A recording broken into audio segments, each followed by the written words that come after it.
Please be seated.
Interior honor guard! Halt in! Huh!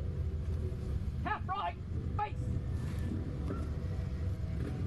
Ceremonial, press!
right hand, earth.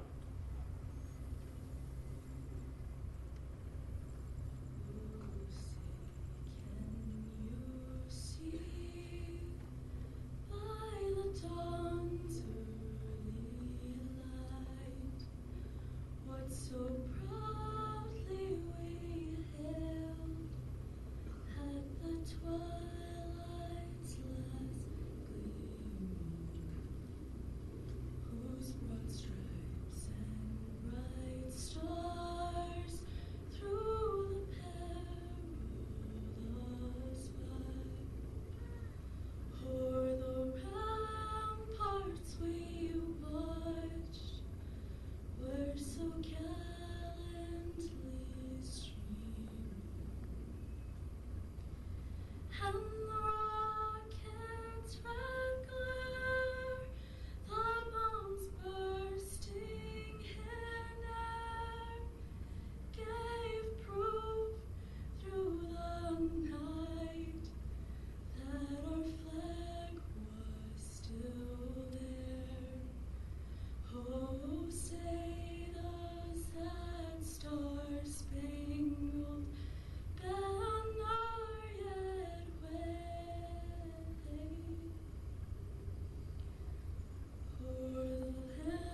names chiseled into a block of stone, dates added for perspective, the words "end of watch" shouting from the plaque.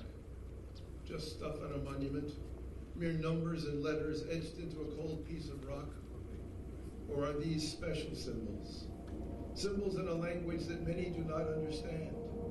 Symbols representing human beings who were dads, moms, brothers, sisters, aunts, and uncles. Symbols of people whose lives meant something to their co-workers, colleagues, friends, neighbors, and the people of the state of Arizona and the United States of America. Symbols of lives given up in the pursuit of justice. Tonight, when we gaze at these symbols of lives lost, of families torn apart, of departments and agencies hurt, we must remember them. As we look across the grass, we no doubt will have flashbacks to those who were part of our lives, our families, our departments, our work groups or squads, and we will try to hold back the tears of pain, unable to be stalwart in our grief, only able to be human in our collective suffering and memories. Dear God of us all, by whatever name we call upon you, in whatever spirit we engage you, however we connect with what is beyond our higher selves, help us to remember and to heal. Grant us peace of mind, bestow upon us the strength to recover, and show us how to remain compassionate in our everyday activities. The symbol represented by these letters and numbers on this special memorial teach us that those who gave their lives protecting our communities can live on, reflected in our good actions as we remember them and their ultimate sacrifices. O God of us all, bless the memories of our fallen officers and bless those to whom they were dear.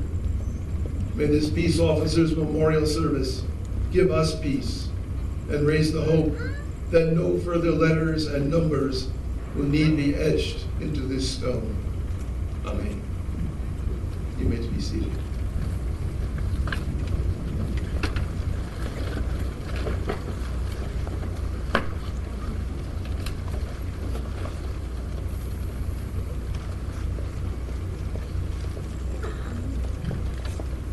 Good evening. My name is Sergeant Jimmy Chavez with the Arizona Department of Public Safety and a proud member of the Arizona Peace Officers Memorial Board. It is an honor and privilege to be here before you tonight. And on behalf of the board, I welcome you to the 44th Annual Arizona Peace Officers Memorial Service. Tonight we honor those who have paid the ultimate sacrifice protecting our communities. The Arizona Peace Officers Memorial Board works diligently to honor the memory and legacy of those named on the memorial behind me.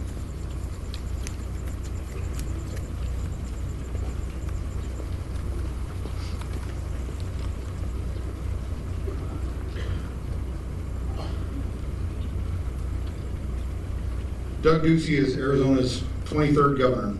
Born in Toledo, Ohio, Governor Ducey is proud to have grown up with a father on the police force.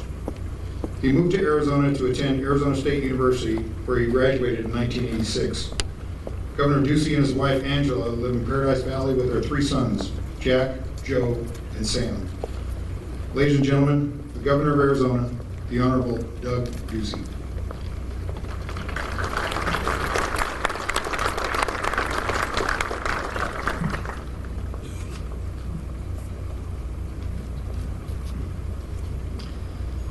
Thank you, Sergeant Chavez, and good evening, everyone.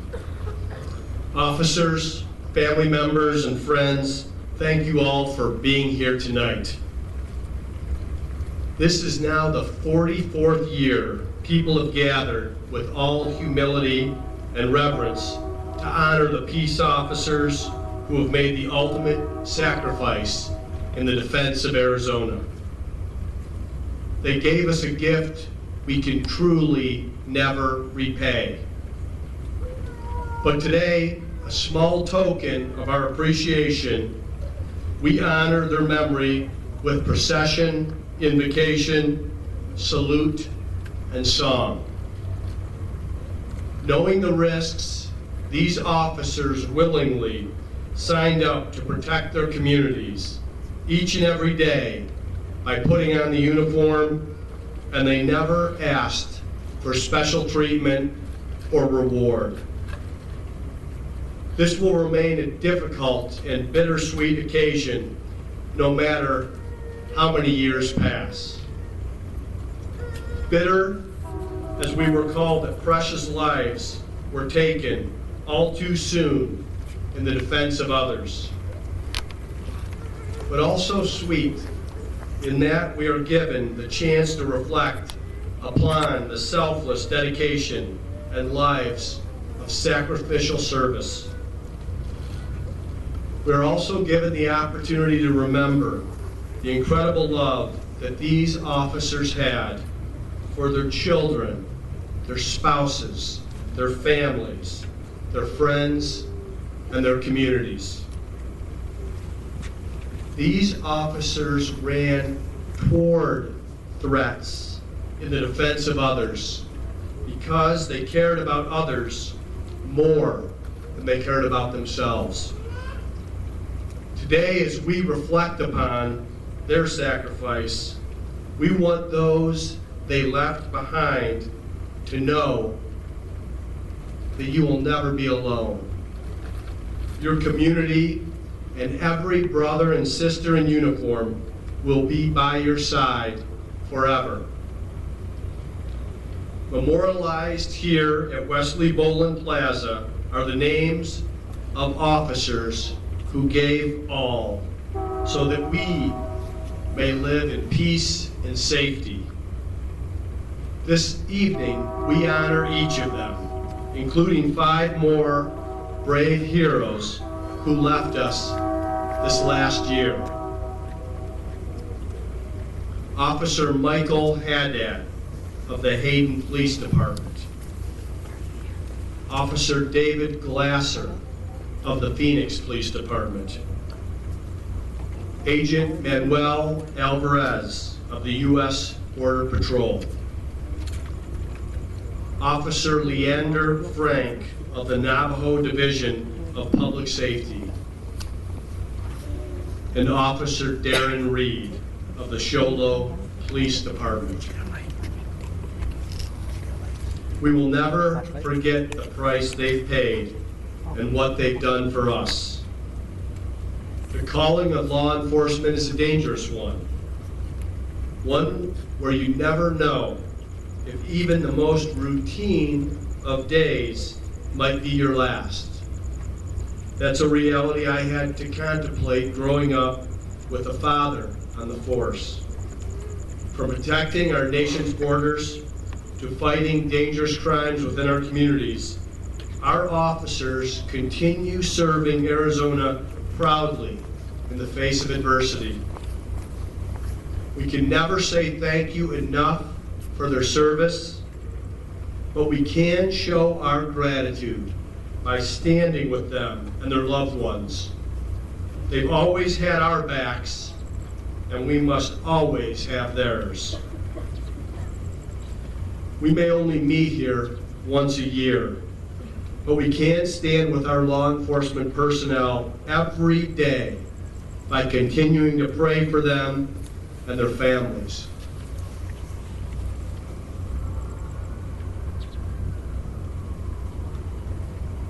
May God comfort and protect the families of our incredible fallen heroes.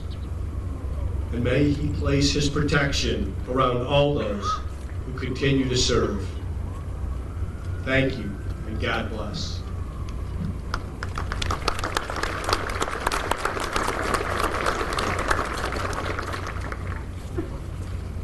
Thank you, Governor. Attorney General Mark Burnovich has previously served as a prosecutor for the Maricopa County Attorney's Office and the U.S. Department of Justice. Recently, Mark appeared on 60 Minutes in defense of capital punishment as an advocate for families impacted by violent crimes. Please welcome the chairman of the Arizona Peace Officers Memorial Board and Attorney General for the state of Arizona, Mark Burnovich.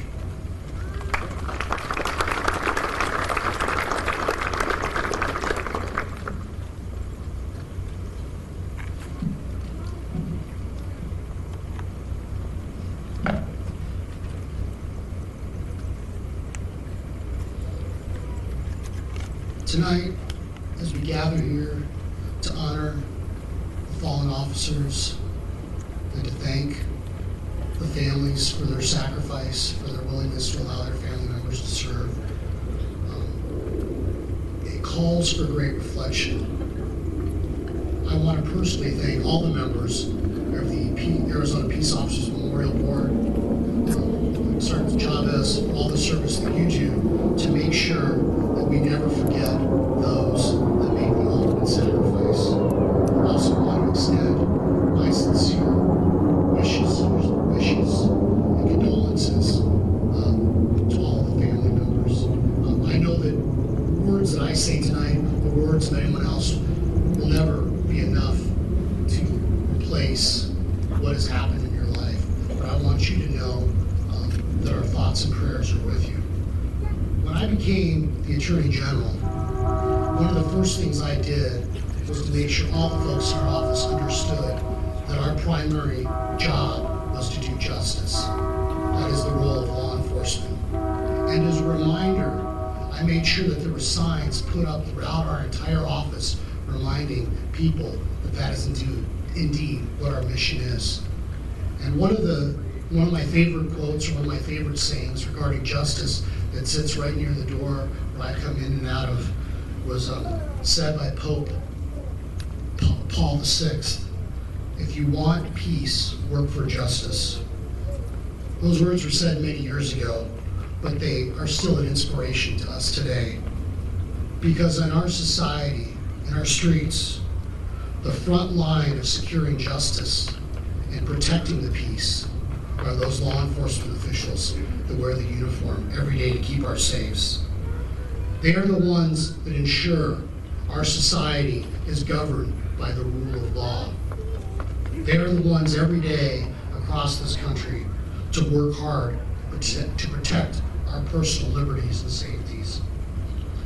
For victims of crime, very often law enforcement officers are the very first people that they are engaged in the system.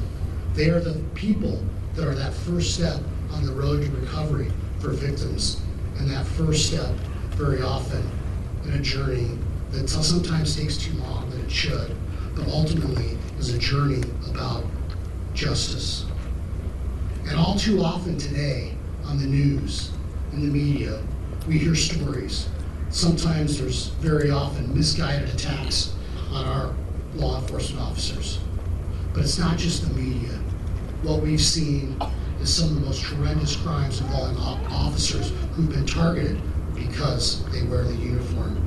These attacks take many forms, but as a society, we cannot tolerate the immorality of those that not only take lives, but those that take lives that are designed to protect our peace, and those that undermine our rule of law.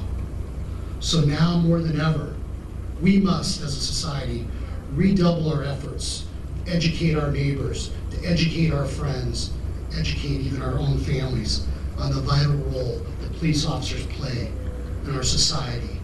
We must support their mission. We must honor their families. But I will say that even in the darkest of circumstances, even when things seem darkest, we know that goodness can arise. We're going to hear tonight more about officers Manuel Alvarez, David Glasser, Leandro Frank, Michael Haddad, Darren Reed, James Linder, Marion Hawes, Fred Kaiser, and John McCarthy. These are all noble officers who answered the call of duty and dedicated their lives to protecting us. And while we are all profoundly saddened by their loss, we should know that they did what they wanted to do, and they did it in order to serve others. And they did it, and we should be proud of them with all the integrity and courage that they displayed. So, new heroes will take their place on the memorial wall behind me, along with other officers that have given their lives since Arizona's territorial days in 1863. As we gather here today I hope that we can humbly reflect upon and truly honor these generous people who are willing to sacrifice all to serve us, giving their dying breaths to keep our society safe. And for the families of all loved ones of these heroes, to their brothers, to the brother and sister officers, I keep going back to that quote, if you want peace, work for justice.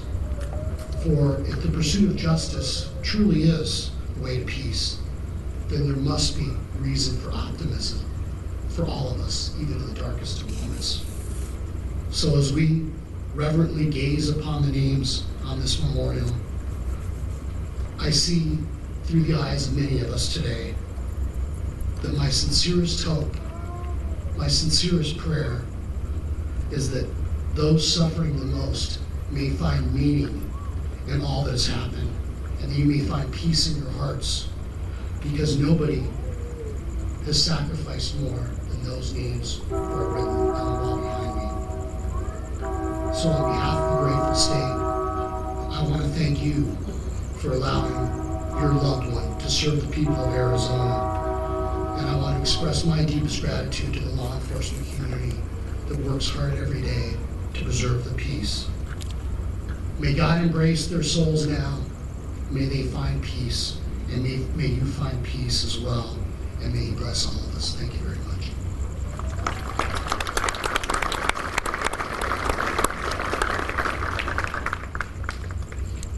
Thank you, Attorney General Burnovich. Charles Chuck Connell served as a New York firefighter and EMT for 17 years before becoming a dispatcher. Chuck worked as a dispatcher for Chandler and Palm Bay, Florida police departments, retiring as a dispatch supervisor after a combined 22 years of service. Chuck was a Firefighter of the Year, awarded the New York State Fire Chiefs Association Life Saving Award, and was Dispatcher of the Year twice for the Chandler Police Department. Chuck and his wife, Linda, have 3 children and 1 granddaughter. Ladies and gentlemen, Mr. Chuck Connell.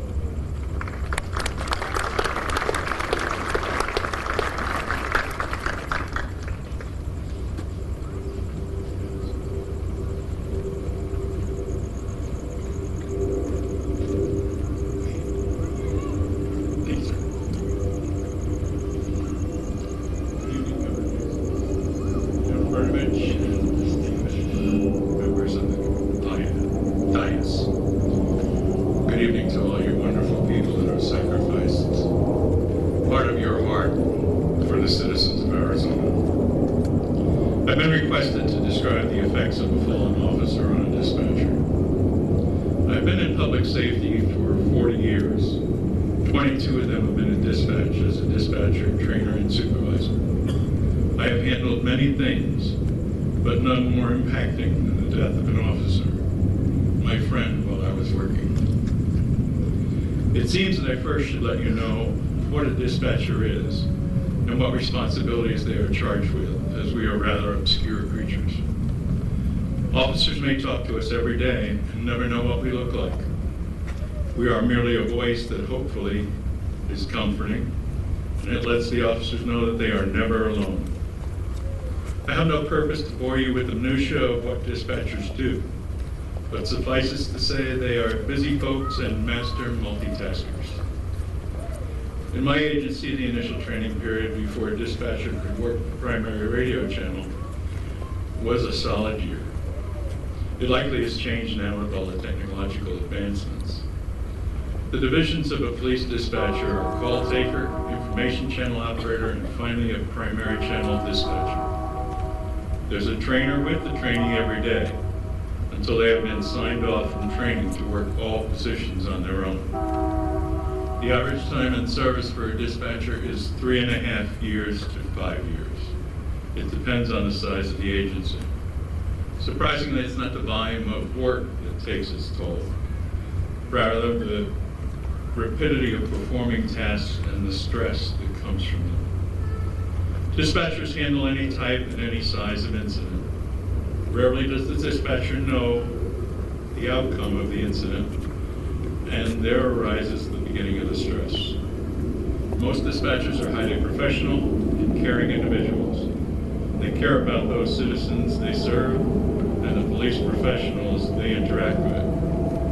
After all, dispatchers can and are the only ones who tell officers where to go. You can imagine the stress that comes with the job. Dispatchers are highly trained and skilled professionals who endure the same stressors as the police officers that they work with. I've always compared the job of a dispatcher to an air traffic controller. However, during the years I had both a civilian and a military air traffic controller to sit along with me. They both said that the dispatcher's job is much more stressful than theirs because they know generally what is going to come along. We never know what the next call will be and what will be said over the radio, requiring immediate.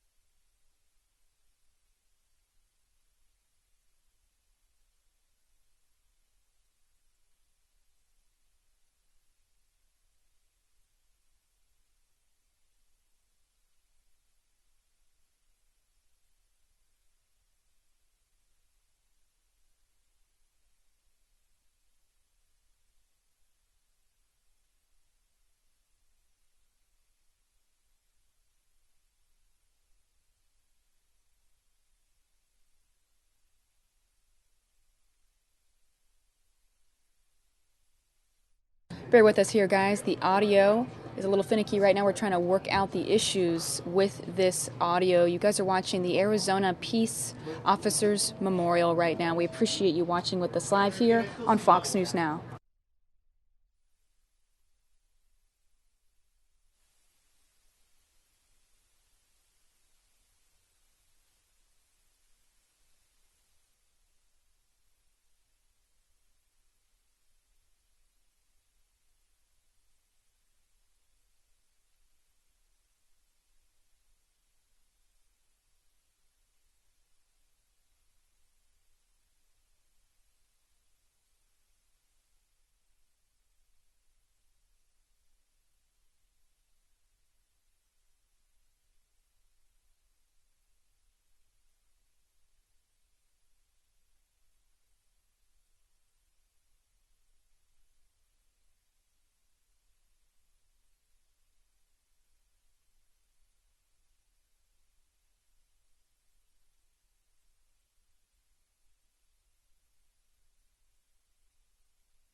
For officers and dispatchers alike. Many calls do. Domestic violence, person with a gun, and even these days the routine traffic stop. The dispatchers have no way to observe what the officers do. They must become proficient in picking up voice inflections when the officers are talking. They may need help but not say it, or they may be truly code forward. Police were okay. On these unknown calls, many questions and scenario pictures go through one's mind. Hopefully the units can get there in time to save lives and prevent further complications. As other units in the area became available this day, they were sent to assist those units dispatch. A few moments after dispatching the call, we began receiving numerous calls for another injury accident. This one involved an officer's vehicle, and it was on fire. I diverted responding crews from the first accident to the accident involving the police unit. They were on scene in moments. However, there was nothing to be done to save the officer. He was trapped in the burning vehicle. It did not take long to discover that it was my friend Rob in that vehicle. This immediately brought to mind images of a Phoenix officer, Jason Schechterly, who had been in a similar incident, but he survived blessedly. I prayed that the outcome would be the same here, but it was not to be. Rob was so young, and he had so much of his life ahead of him. As soon as the fire units had extinguished the fire, I had to return all the police units to their assigned areas.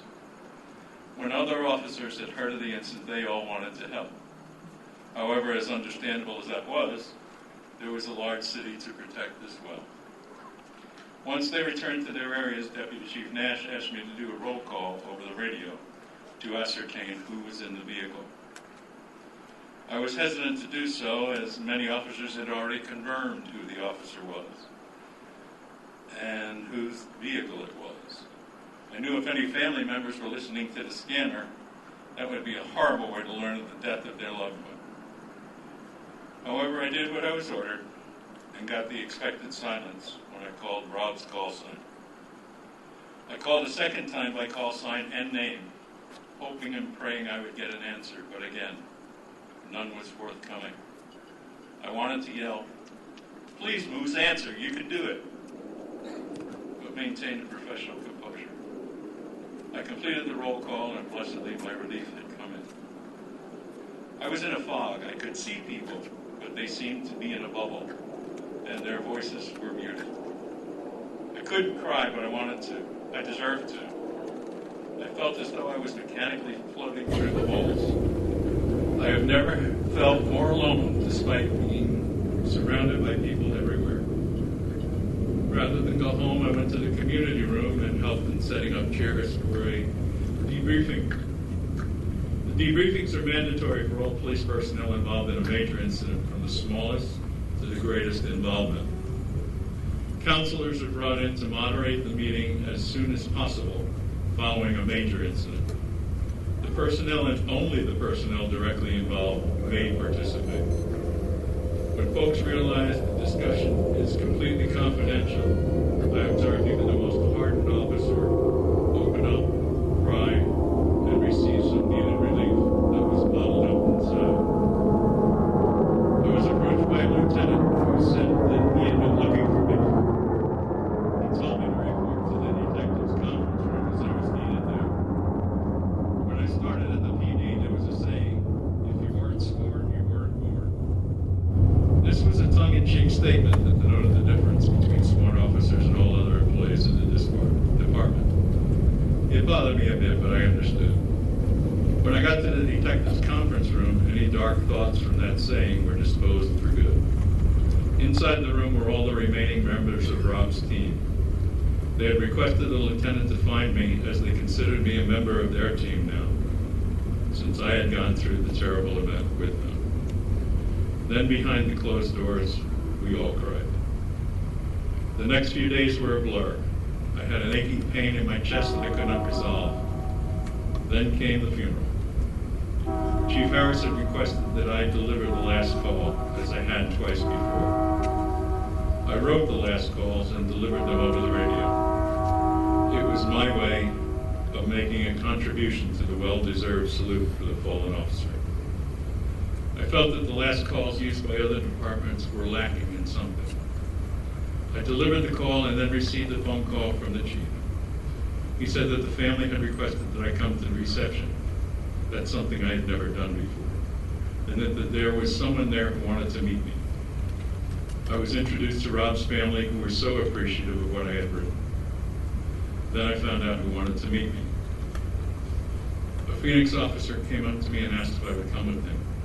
I did, and I was led outside to meet my heroes, Jason and Susie Schechterly. They told me on that day I was their hero. I am not a hero, but I think that I had experienced every emotion possible in overabundance over the period of a few days. The perspective of dealing with a fallen officer incident for this dispatcher runs the gamut of skills and sorrows and the loss of an amazing friend.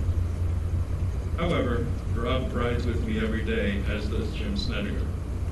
You see, their badge numbers are permanently on my fallen officer license plate. May God bless the officers that protect us each day. May He have beautiful mansions for the fallen brothers and sisters. and may He heal the hearts of all you beautiful survivors here today.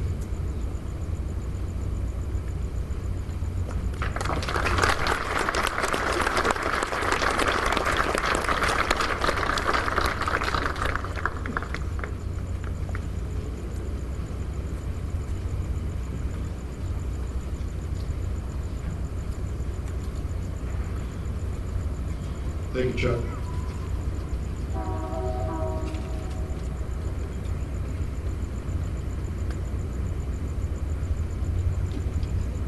Now conducting the roll call of heroes is a 30-year veteran of law enforcement and a fellow member of the Arizona Peace Officers Memorial Board.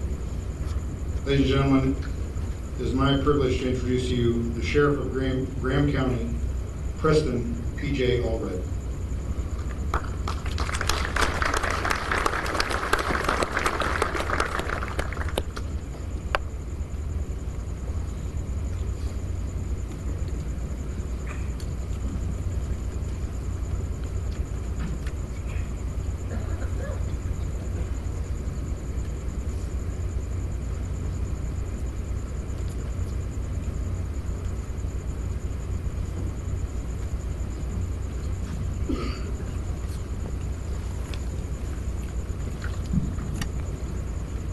I just want to say it's my privilege to be able to be here this evening, to be able to read this roll call. It's a hurtful thing to read, but please, family, know that in law enforcement, they had a much larger family than your own right there at home. And we each of us love these men and women, and even that's passed on in the past, that even though we may not know them personally, when they put a badge or a star up on their chest, we're all one. So thank you for that sacrifice.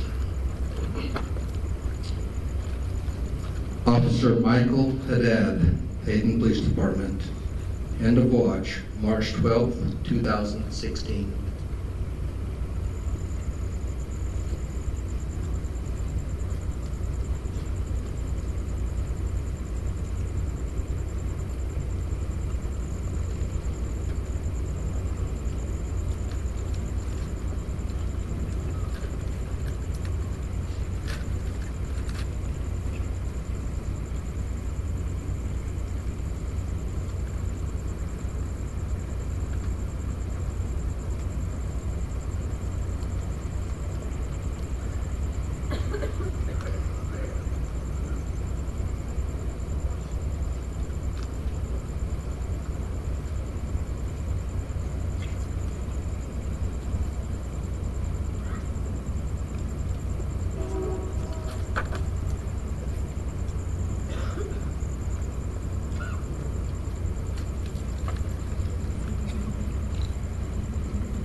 Officer David Glasser, Phoenix Police Department.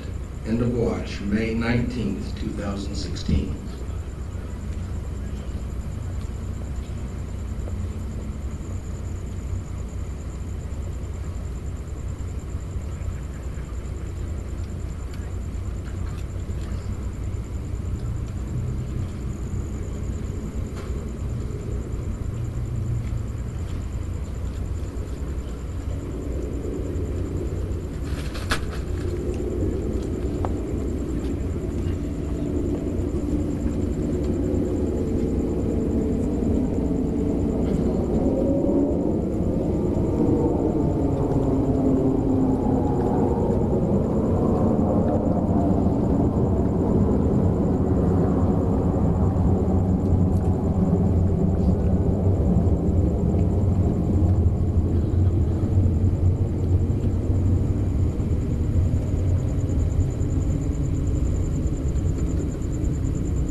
Agent Manuel Alvarez, United States Border Patrol. End of watch, August 11th, 2016.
Officer Leander Frank, Navajo Division of Public Safety.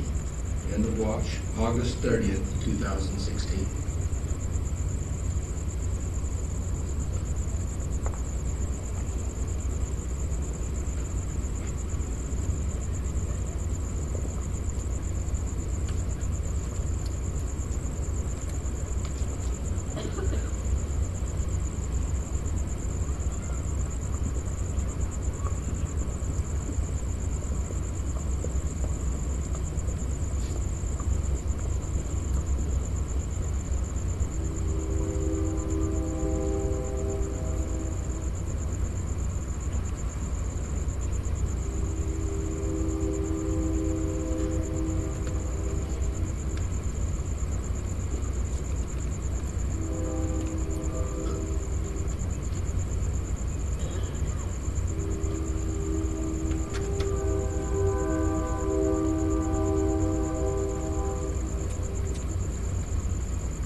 Officer Darren Reed, Shodo Police Department.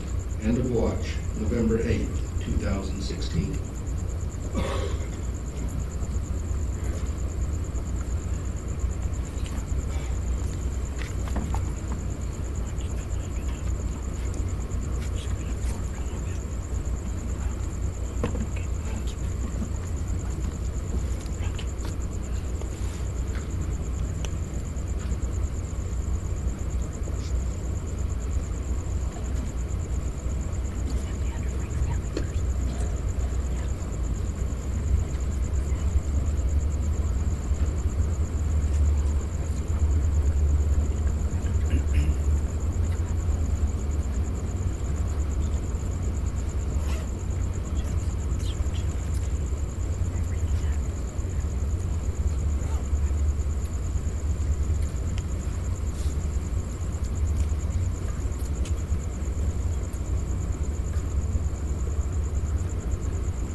Good evening, I'm Marshall Trimble, Arizona State historian and one of the founding members of the Peace Officer Memorial Board 31 years ago. And since that time, we have never given up.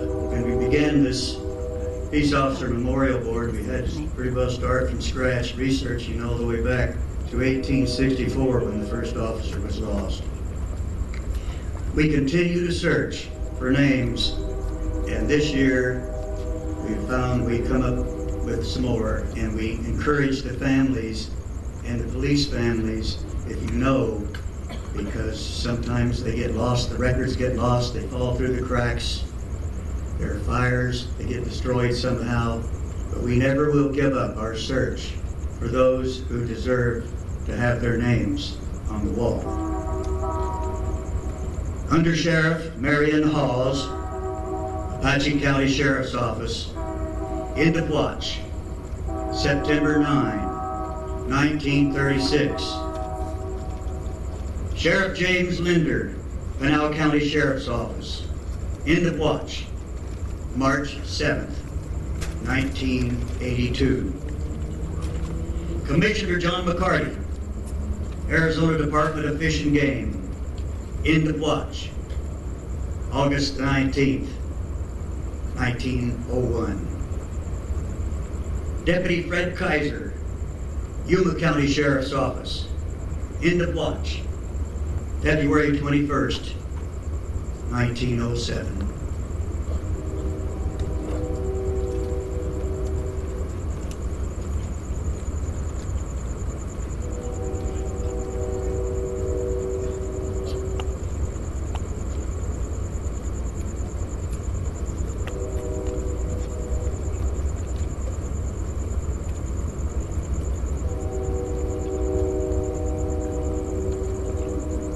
For officers fallen in past years.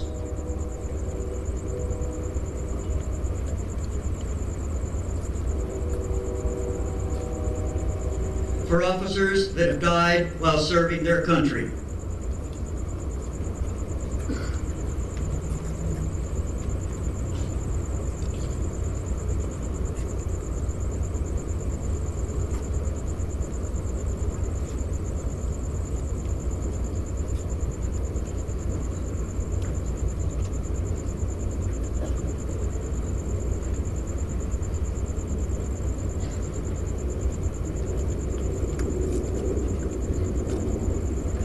Sheriff Allred and Marshall.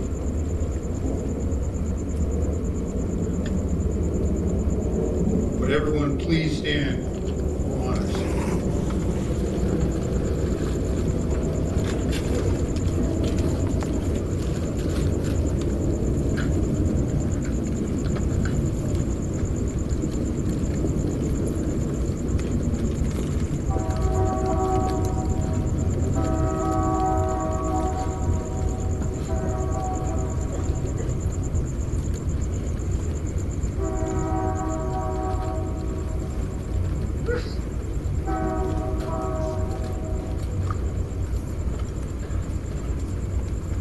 Rifle team, prepare to fire 3 volleys.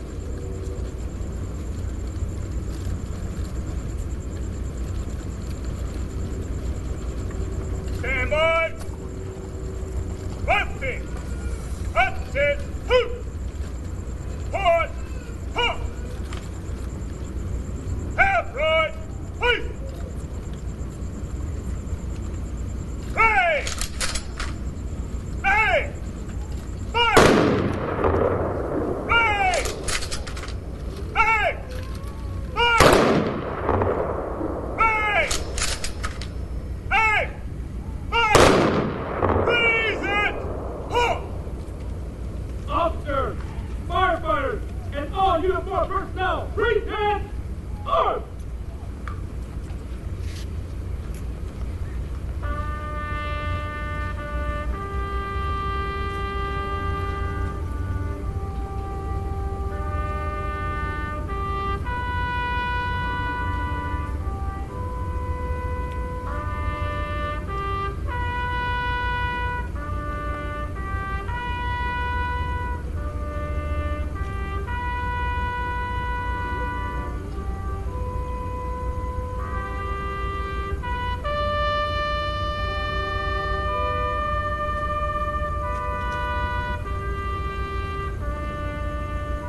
a memorial last call in memory of Hayden Police Officer Michael Haddad, serial number 106, end of watch, March 12, 2016. Phoenix Police Officer David Glasser, serial number 8144, end of watch, May 19, 2016.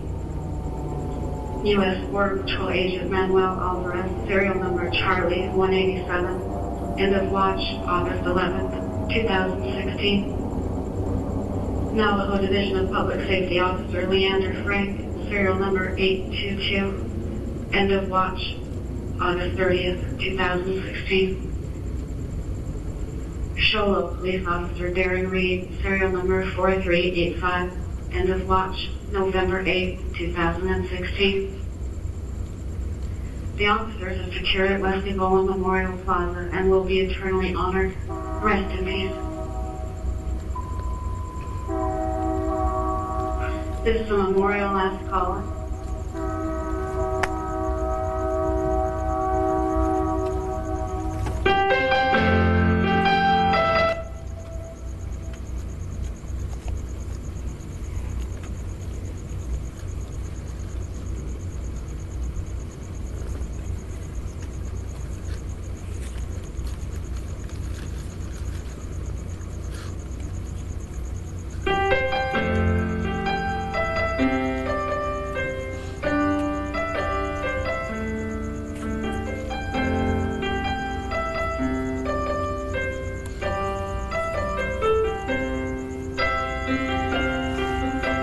I didn't know today would be our last, or that I'd have to say goodbye to you so fast. I'm so numb, I can't feel anymore. Praying you just walk back through that door and tell me that I was only dreaming. You're not really gone as long as I believe. There will be another angel around the throne tonight. Your love lives on inside me, and I will hold on tight. It's not my place to question, only God knows why. I'm just jealous of the angels around the throne tonight.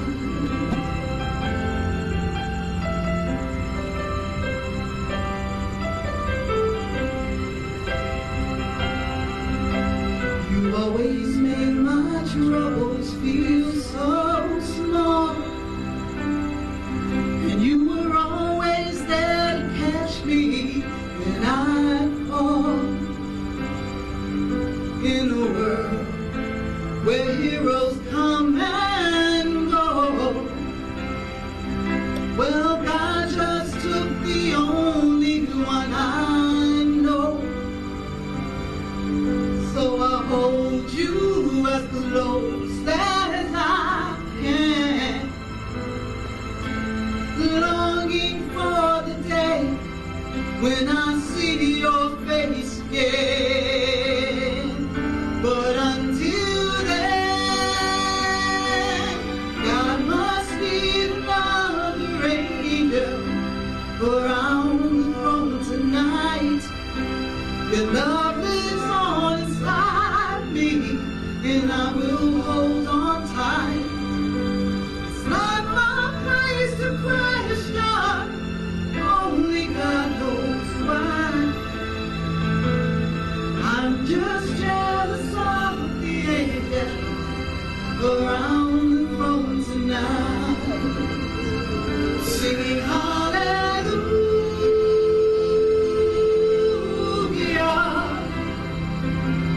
hallelujah.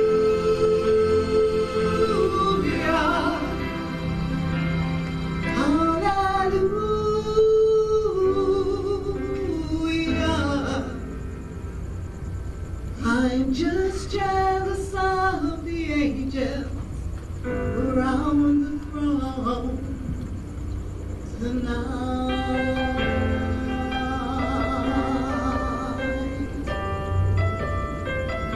Ooh, yeah.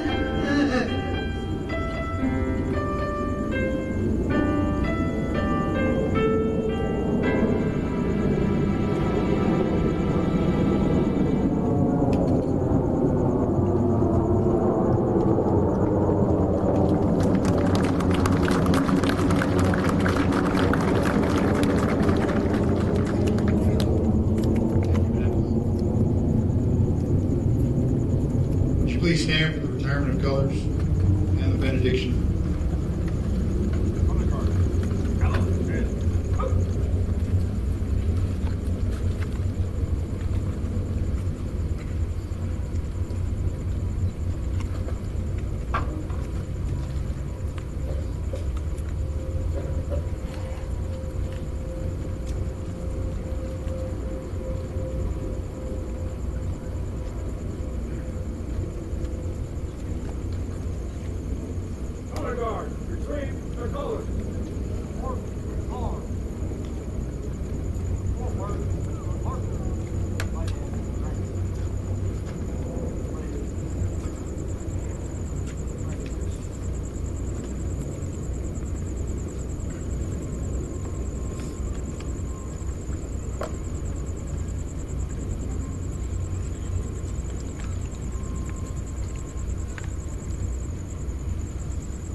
Tonight we have been witness to history.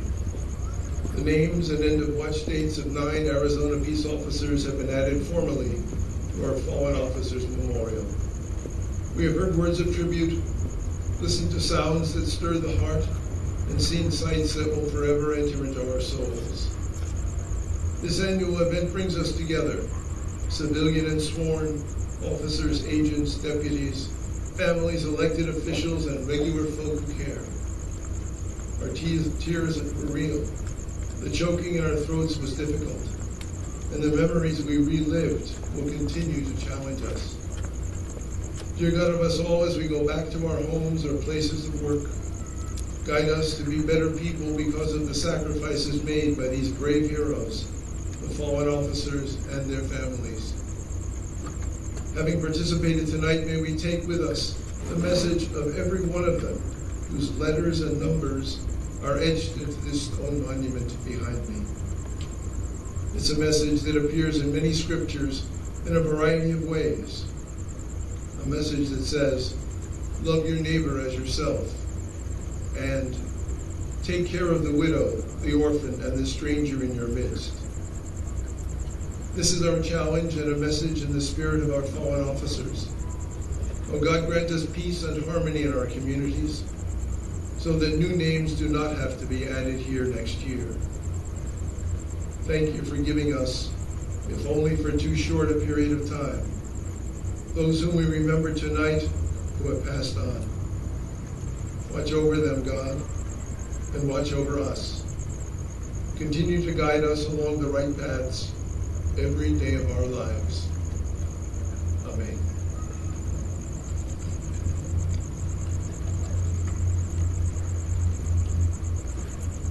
This concludes the 44th Annual Arizona Peace Officers Memorial Ceremony.